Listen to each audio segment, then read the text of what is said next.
In today's video, I'm going to teach you how to clear OneNote cache location. If your OneNote desktop app is acting strangely, not syncing properly, or showing old notebook content, clearing the cache can often help refresh things.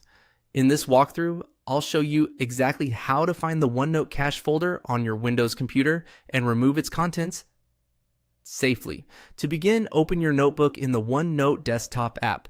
This is important because it helps confirm that you're working with the correct version of OneNote before you go into the cache location. Make sure the app is open and your notebook is visible on screen. Next, press Windows +R on your keyboard to open the Run dialog box. This is a quick way to jump directly to hidden system folders without having to browse through multiple locations manually. Once the Run window appears, you're ready for the next part. Now paste the correct folder path into the Run box and press Enter. This will take you straight to the OneNote data location. Be careful to paste the path exactly as needed, since even a small mistake can send you to the wrong folder or cause the location not to open. If the folder opens successfully, you should now be looking at a set of folders connected to Microsoft Office app data. From there, double-click the folder named 16.0.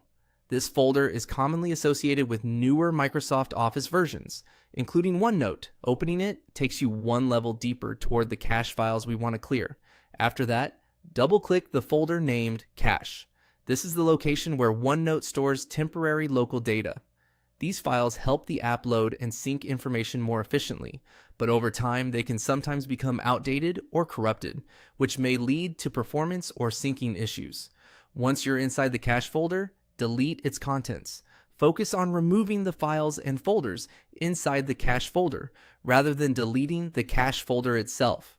That small distinction matters because removing only the contents helps OneNote rebuild what it needs the next time it runs. If Windows asks for confirmation, go ahead and confirm the deletion. After clearing the contents, you can reopen OneNote if needed and allow it a little time to recreate the cache. Depending on the size of your notebook and your internet connection, syncing may take a few moments. If you were troubleshooting an issue, this is a good time to check whether the problem has been resolved. That's it. You've now cleared the OneNote cache location in Windows.